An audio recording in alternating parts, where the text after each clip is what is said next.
ఆ తీర్పుకు నువ్వు నేను లోబడాల్సి ఉందని పరిశుద్ధ గ్రంథము బైబిల్ చెబుతుంది. అందుకే మారు మనస్సు పొందుమని దేవుని యొక్క వాక్యము చెబుతుంది.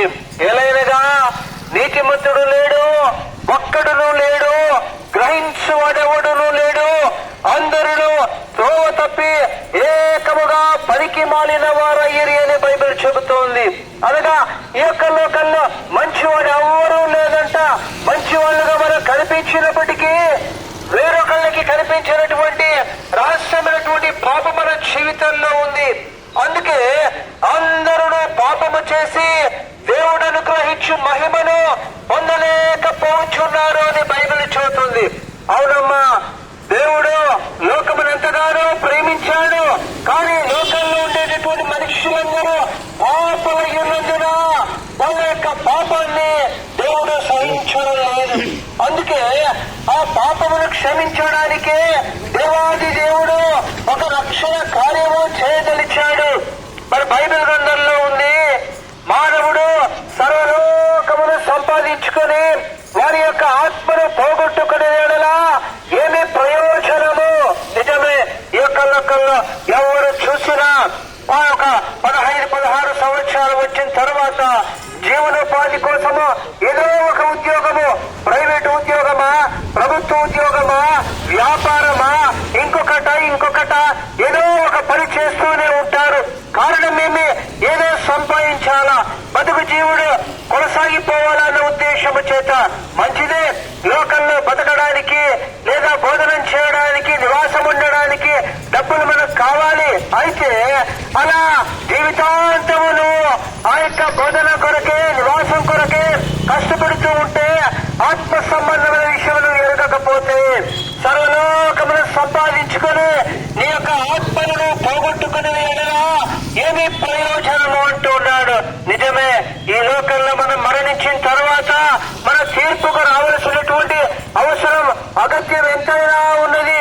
మనుష్యుడు చేసిన ప్రతి పనిని బట్టి, మనుష్యుడు మాట్లాడినటువంటి ప్రతి మాటను బట్టి ఆ యొక్క తీర్పు ఉంది.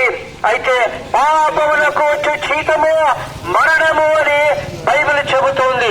మరి పాపి ఎవరు అంటే, ఒక కీర్తనాకారుడు అంటున్నాడు, నేను పాపములోనే పుట్టినవాడును, పాపములోనే నా తల్లి నన్ను గర్భమున ధరించెను.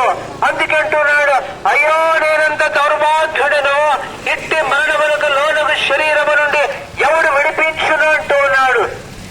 నిజమే, ఈ యొక్క లోకంలో పాప రోగము నుండి నన్ను విడిపించడానికి ఎవరు లేరనుకునేటటువంటి సందర్భంలో రక్షకుడైన యేసు క్రీస్తు ప్రభువారు ఈ లోకానికి వచ్చాడు.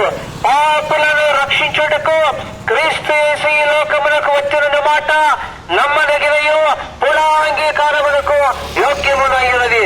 ప్రేమైనటువంటి వాళ్ళలారా, దేవుడు లోకమును ఎంతగా ప్రేమించాడు అంటే, ఆ దేవాది దేవుడే 2025 సంవత్సరాల క్రితం ఈ భూలోకానికి వచ్చి ఆయన రక్షకుడిగా ఉదయించాడు. దానినే క్రిస్మస్ గా మనం ఆరాధించగలుగుతున్నాం. అయితే ఎందుకు ఇలా వచ్చాడు అంటే, మన అతిక్రమములను బట్టి ఆయన గాయపరచబడెను, మన సమాధానార్థమైనటువంటి శిక్ష ఆయన మీద పడేను. యేసు ప్రభు మనందరి కోసమే సెలవులో మరణాన్ని అనుభవించాడు. కారణం ఏమిటి? రక్తము చిందింపబడకుండా పాప క్షమాపణ కలగదు. యోచిస్తూ ఉన్నారా? నీ కొరకై, నా కొరకై, నిన్ను నన్ను మరణము నుండి, అనగా భయంకరమైన నరకాగ్ని నుంచి తప్పించడానికి యేసు క్రీస్తు ప్రభువారు నీ కోసం, నా కోసం సెలవులో మరణించారు. యేసు రక్తము ప్రతి పాపము నుండి విడిపించిన. అందుకే ఆయన అన్నాడు, నేనే సత్యము, నేనే జీవము, నేనే మార్గమునైనా అంటున్నా.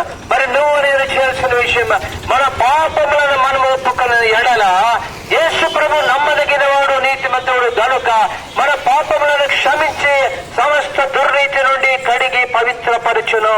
ప్రభువైన యేసునందు విశ్వాసముంచుము, అప్పుడు మీరును మీ ఇంటి వారును ఆత్మరక్షణ నొందెదరు.